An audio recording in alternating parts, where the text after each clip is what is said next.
Good morning, welcome to Breakfast with Charlie Stayt and Naga Munchetty. Our headlines today. Don't give a sod. I look at it this way. I've not got all that many years left of me, and I'm not going to be fastened in a house when the government have got it all wrong. MPs vote against free school meals being... We've got some heavy rain this morning across parts of northern and eastern Scotland. That will clear them for most of us. It's going to be a drier day than yesterday, variable amounts of cloud and some sunshine. But I'll have all the details in about 10 minutes.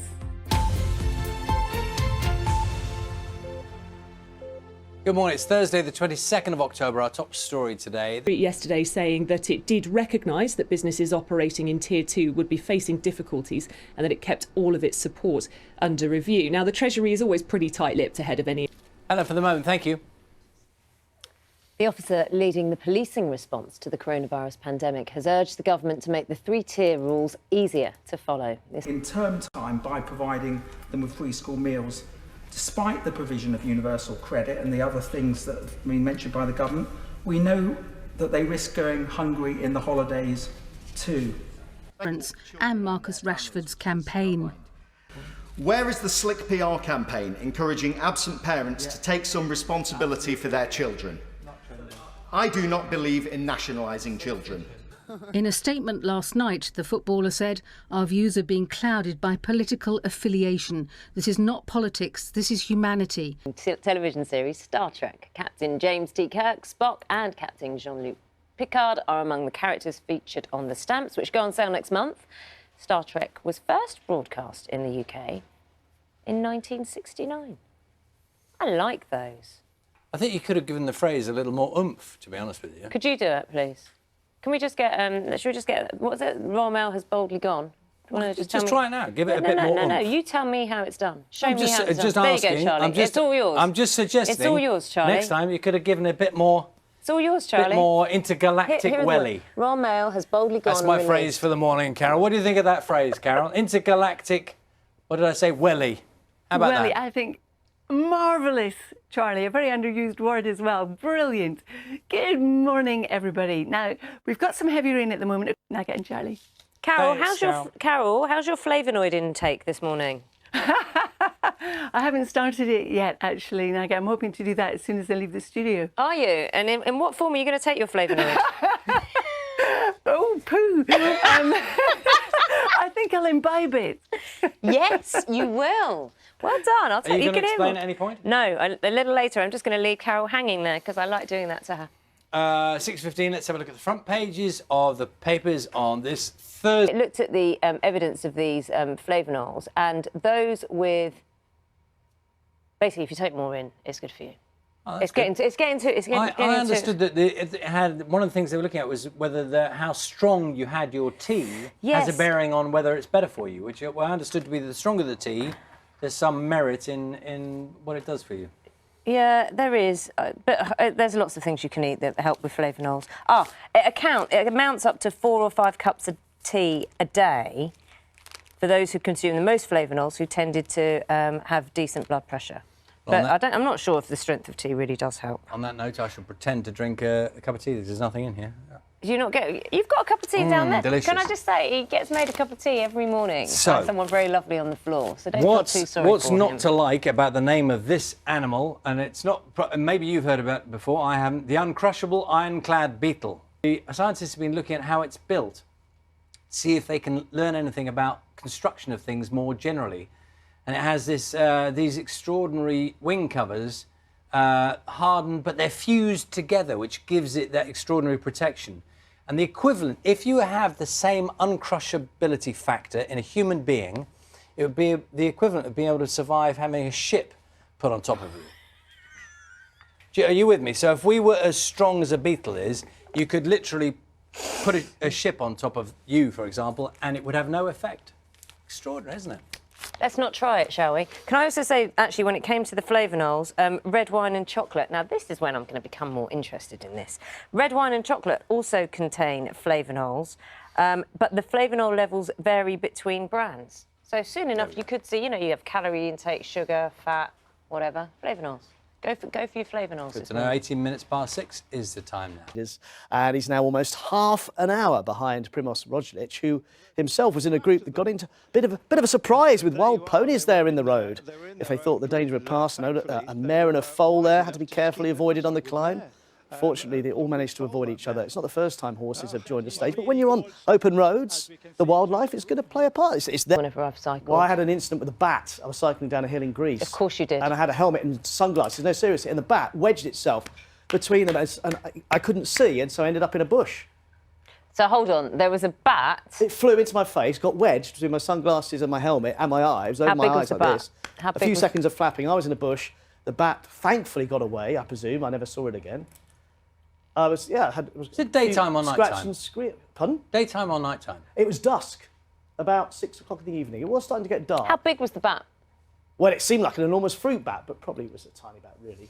But compared to at the time, it felt like a ferocious pterodactyl. That poor bat being stuck on your face in between you and your sunglasses. Oh, no, I'm not denying there should be a lot of sympathy for that poor bat. That must have been an awful ordeal. I hope it got away safely. I'm glad you're OK. Pardon? How long ago was it? Oh, it was in the 90s, early 90s. OK, good. It's been going on for quite a while. I mean, do you know, I was going to be so rude and she would so tell me off later. Talking of bats. Naga, you're on fire this morning. Good morning, everybody. I'm going to swiftly move on. Today's weather is a lot quieter than it was yesterday. Sunshine as well. Naga and Charlie. Thank you, Carol. Time now is 6:42. Now, on yesterday's programme, we took you inside Europe's largest dedicated cancer centre, the Christie in Manchester. You would come in, or you can't come in, which has got complicated, to be in touch with your GP, so those things can get diagnosed and recognised early, whether it be cancer or other conditions. It's 4 minutes to 7. It's time to find out whatever's happening wherever you are in terms of news, travel and weather, and we'll see you at 7 with the headlines. In half an hour. There's plenty more on our website at the usual address, and we will see you soon. Bye-bye.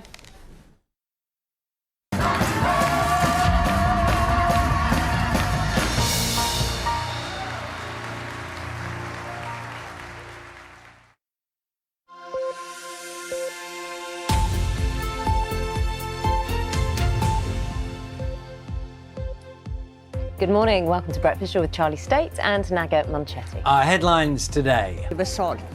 I look at it this way. I've not got all that many years left of me, and I'm not going to be fastened in a house. What do they want to hear from the Chancellor today? MPs vote against free school meals being extended through the holidays in England, but footballer Marcus Rashford vows to carry on campaigning. In 10 minutes.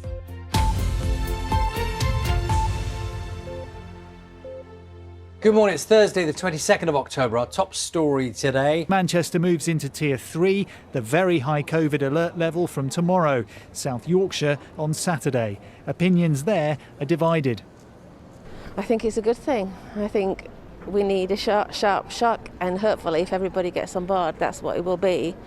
And we'll go into it and we'll come out of it all the better off. Good. Why? Well, we're not getting no further better. We've got to get better sometime. I mean, I'm 84, we've lived through World War II and everything. This is worse, really. I'm 83. I don't give a sod. I look at it this way. I've not got all that many years left of me, and I'm not going to be fastened in a house when the government have got it all wrong. By the end of this year, there's going to be millions of people unemployed, and you know who's going to pay for it? All the young ones. Not me, because I'm going to be dead. In West Yorkshire, parts of the northeast of England, Nottinghamshire and other areas in Tier 2 which are in discussions about tighter restrictions, the Chancellor's been under pressure from... A Banksy painting inspired by a Monet masterpiece has sold at auction for £7.6 million. So this is the work appropriately called Show Me the Monet. It's based on the French impressionist's famous water lily pond, but the idyllic scene ruined by fly tipping. It was expected to sell for between £3 and £5 million, but clearly achieved more. Very clever. Yeah. Very clever piece of work there. Talking of clever, see what I did there, Carol? Is that better? Carol had a word with me earlier. Morning. Yes, it had to be done. Good morning. Good morning, Naga and Charlie. Good morning to you this weekend as well, Charlie and Naga. Carol, can I ask for your expertise? You know all about the weather, the rain. We have got today, a little later on, competition, the World Championships for jumping in puddles is taking place here in the UK. I don't know if you've heard about this. If you were to say the ideal depth of a puddle for a puddle splashing moment, what would you say? Do you know, I can't help but think of the Vicar of Dibley. Do you remember that scene? Yes. Where she jumped in the puddle and just disappeared? Yeah. I would say probably about that. How big is that? That's a huge puddle. That's About a really foot. deep. About a foot. Yes, but then you get lots of splash and lots of water, which is the whole purpose of jumping in a puddle, isn't it? I don't have wellies, but I don't think I'd care about jumping in puddles without wellies. Also, I think it's quite a lot, to be fair, it's not just the depth, I think, Carol, and the technicality, I think it's the technique of the jump, which we will see more of later on. From Carol? Just go for it, Charlie. Just get in there, leap in and have fun. Wise words. That's Carol's philosophy on life, isn't it, really? That's Carol in a nutshell. Did you notice Carol's eyes when we ask her a question like that? And she just doesn't quite know where it's going. Seen it before. 13 minutes past 7, back with Carol, of course, a bit later on. We've been talking about it this morning. The Chancellor, Rishi Sunak, is expected to announce extra support later. Have said to us, if I was in Tier 3, it would be easier if I was forced to close. That way I'd get 2/3 of my wages paid of my employees. I'd get a grant of up to £3,000. But in Tier 2, your support at the moment means you have to pay 55% of your staff's salary. So it doesn't make commercial sense to us. Just having a look around at all this absolutely gorgeous produce, just to explain how tiny your margins are then. So if there's a small cancellation for some of these fruits, for example, in a restaurant in Manchester, what happens to you guys? Well, we're stuck with the product. Yeah. We can't sell it on. That's our profit for that delivery taken away. We operate on such small margins. It's just not viable for us. And the tentacles stretch from this wholesalers up and down the country for things coming in and things going out. Despite the provision of universal credit and the other things that have been mentioned by the government, we know that they risk going hungry in the holidays too. Thank you, Madam Deputy Among the Speaker. Conservatives voting with the government was an MP with strong words aimed at parents and Marcus Rashford's campaign. Where is the slick PR campaign encouraging absent parents to take some responsibility for their children? I do not believe in nationalising children. Instead, we need to get back to the idea of taking responsibility. We can speak now to Louisa McGeehan, who's from the Child Poverty Action Group. Very good morning to you. I wonder first if I could ask you what you made of the vote last night. So it's really hard to understand. Then why not now? Why not continue that all the way through? What goodwill there would have been if that could be something that was maintained. Louisa McGeehan, thank you very much for your time this morning. Louisa is Director of Policy at the Child Poverty Action Group.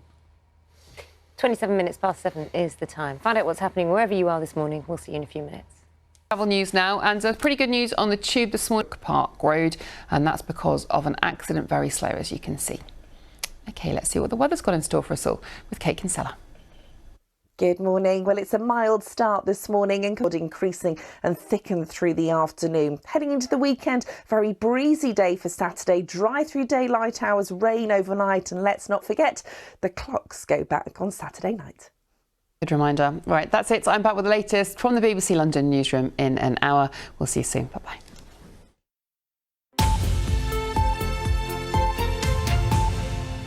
Good morning. You're watching Breakfast with Charlie Stayt. Time now is 7:40. That means it's time for Mike's Sport Bulletin. What do you got for us? You've got some action, which is always good. Action on the pitch, indeed. And both Liverpool and Manchester City coming through potentially difficult nights at the Champions. World champion puddle jumping, Mike. Can we get a shot on Mike for the technique? Because you must have done this before. Can you give us a brief? Dog? Yes, absolutely. I never avoid. Step aside from the thing, whatever you call your podium. Yeah. So do you want me to imagine which way? A puddle there? Yeah, I don't know. Towards the camera, so we get a good angle on it. Can you turn that way? So we're allowed a two-step run-up. 6-inch puddle, I reckon. 6 inches. Good. Oh, that actually Nice. splashed. It's not the that same without splashed all water, though. over you. Now would be covered. wouldn't Yeah, it? no, I saw the Mud all droplets over. up there. And a good Yeah. landing as well. A good landing, Very good. I thought. Very, very, very, very good. Very, I want to very find good. a real puddle now. I'm going to go outside. The reason we're talking about it, of course, is because is it World Puddle Jumping, Annual World Puddle Jumping Championships later today. Yes, That's what's they're happening. going to make a big splash. Let's see the sort of action they're talking about.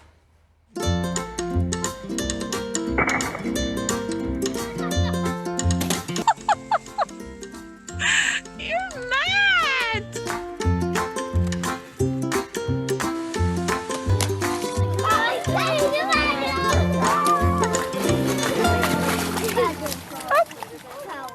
There is just infinite joy Isn't it? to be had for Really puddle jump. simple pleasures. There's some really nice pictures sent through as well. It's just, you cannot do anything but smile when you jump in a puddle. For once in a way, Carol, what we're asking you is where would you go today in the UK to find a good puddle? Yeah.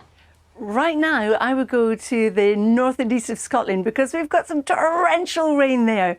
But as my weather watcher picture shows, this cute wee button jumping inside this puddle in County Durham. We had a lot of rain yesterday. Naga and Charlie. We are warned, Carol. Thank you very much. Thank you. 13 minutes to 8 is the time. People from black and minority ethnic backgrounds. Bumpers, very smooth, very chic. Picked up these brochures for the new Metro. It's a lovely car. Lynn, and if you do... I'm not driving a mini metro. But you do have to make substantial savings. Lynn, I'm not driving a mini metro.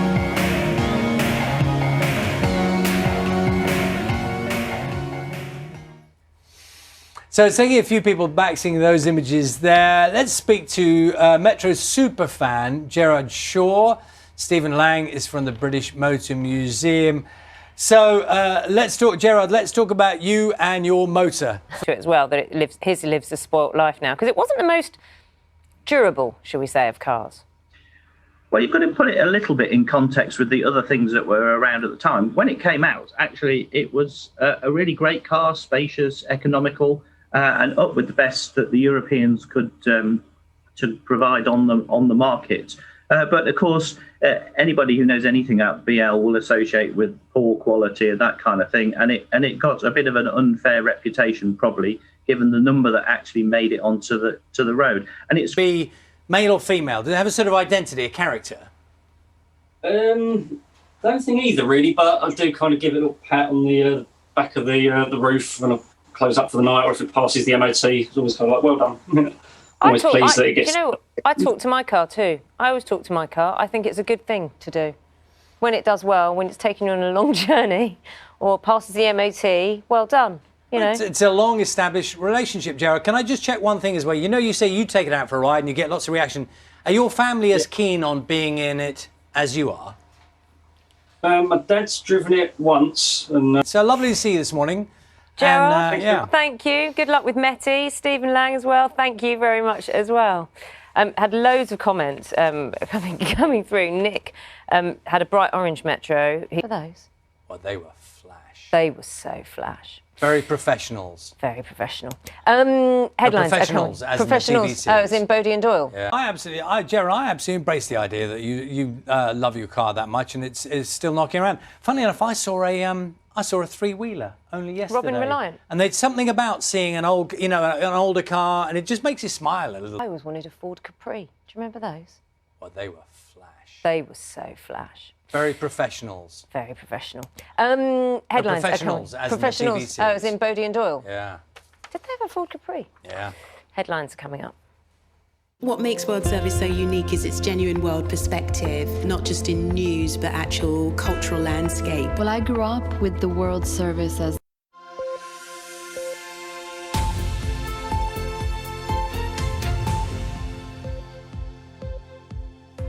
Good morning. Welcome to Breakfast with Charlie Stayt and Naga Munchetty. Our headlines today. Time now is 8 minutes past 8. Some news to bring you about Sir Paul McCartney. He's unexpectedly announced a brand new album, which he's been recording during lockdown. Studio. Well, that was the great thing about the album. I didn't know I was making an album. And that... Yeah, but a lot of people are very excited about that. You know, we were talking about the Mini Metro, its 40th anniversary today, and lots of people have been getting in touch, and I wanted a Ford Capri. And you said in the professionals, Bodie and Doyle had one. A little bit of trivia for you, and thank you for this. Erica said that Bodie and Doyle actually started off using a Triumph Dolomites. switched to the Capri as the Triumph wasn't fast enough. And then she sent me a picture of her Triumph. Yeah, and I think in the interim period between the Dolomite and the Capri, there was an Ford Escort, which they used to go around in quite a bit. But the thing is, with Bodie and Doyle, no matter what they were driving, it was fast. So it didn't really make any difference because they were in it. I am very impressed, and I very rarely say this, with you and your professional's knowledge. I think let's leave that one there. It's great. Yeah, it's fine. I think Carol would look great in a Ford Capri. Thank you, Naga. I used to love... No, I didn't, but I still have Starsky and Hutch. Remember the opening titles where they would jump onto the bonnet, go in, whack the light on top of the car? Those were the days. Yeah, but imagine how that would have been spoiled, Carol, that image you have there, if they'd been driving a Mini Metro. Mini Metro, yeah. I mean, it just wouldn't have been the same, would it? No, it wouldn't. I can't argue with that one. What have you got for us, Carol? Well, I've got a bit of everything, actually, this morning, Charlie, because this morning it's cloudy for some of us. Carol, thanks very much. Thanks, Carol. Time now is 13 minutes past 8.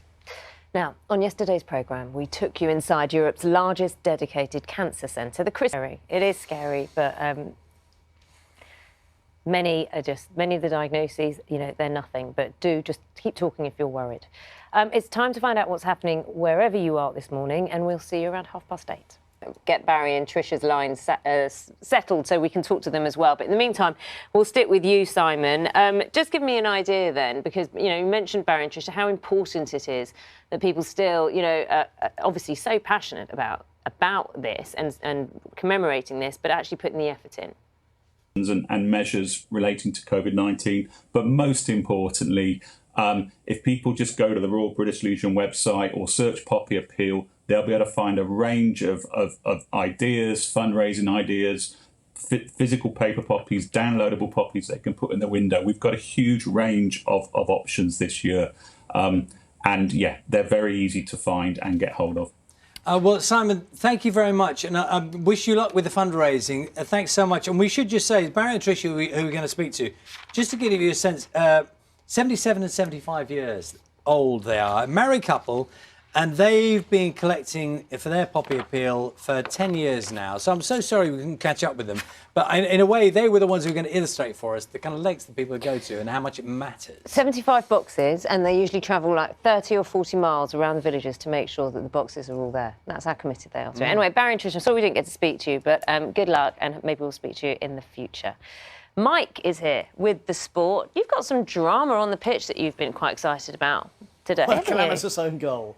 Because sometimes in football you have to ride your luck, and actually Liverpool admit they have been pretty lucky this season. The question last night was how they'd cope without their star defender. 8:42 is the time right now. Captain Sir Tom Moore. So he's been an army officer, a successful businessman, a chart-topping singer, a grandparent, of course, as well a champion NHS fundraiser during his 100 years with us. Now he can add another occupation to that impressive CV, artist's muse.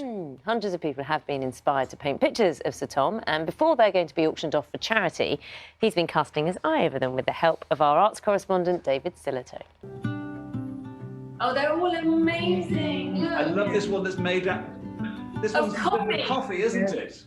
That's coffee. I have to be really honest. I nearly kept it and put money in the foundation myself, but I had to let it go. It's amazing. The auction will help raise a little more money for the Captain Tom Foundation, but it's also been a chance for a little group of artists to share their lockdown creativity.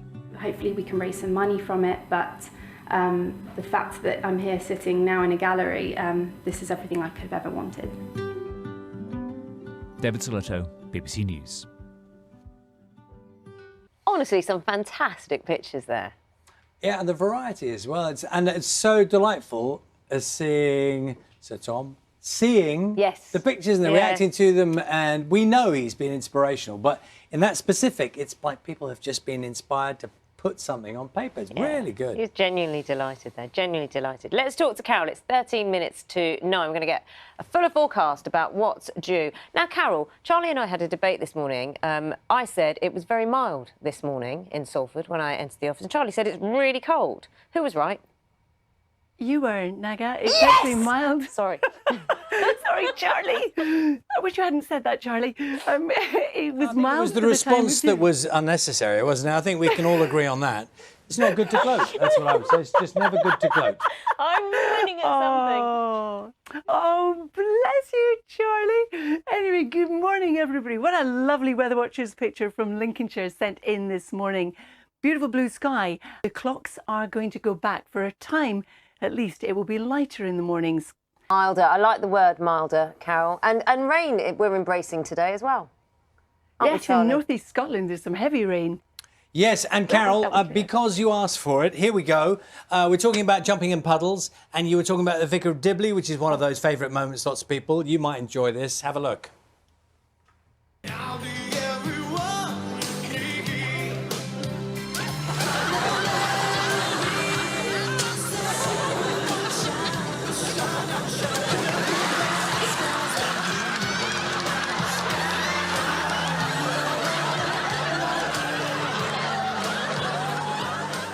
Time. Carol, thank you for reminding us of that little moment, because it's a cracker. It is a cracker. Oh, fabulous. French is fabulous. She is. She's absolutely brilliant. Oh, the grin on Carol's face. Fabulous. Why are we talking about this? OK, so it's the World Puddle Jumping Championships. Yes, I've got that bit right. It's been making a splash for the last 8 years. It's going ahead this year, even though lots of other things didn't. Here are the contenders. Happening at the moment. The biggest concern, therefore, for some of the traders here, like Tony, good morning, Tony. Good morning, how are you? Is this virus going away? I mean, you were saying your biggest concern at the moment is not financial support, but somebody catches a cold and loads of your staff are off. Well, that's the problem. When somebody does catch a cold, they're off. They don't know whether they've got the corona or not, the COVID-19. They're taking time off. Then when they come back to work, nobody goes near them. And there is a genuine concern about this COVID-19. I don't think panic. What do you want to hear from the Chancellor later today? From the Chancellor. The furlough scheme comes to an end next week and it's going to be massive for thousands of businesses. Nina, thanks very much. You are watching Breakfast. Time now, 8:59.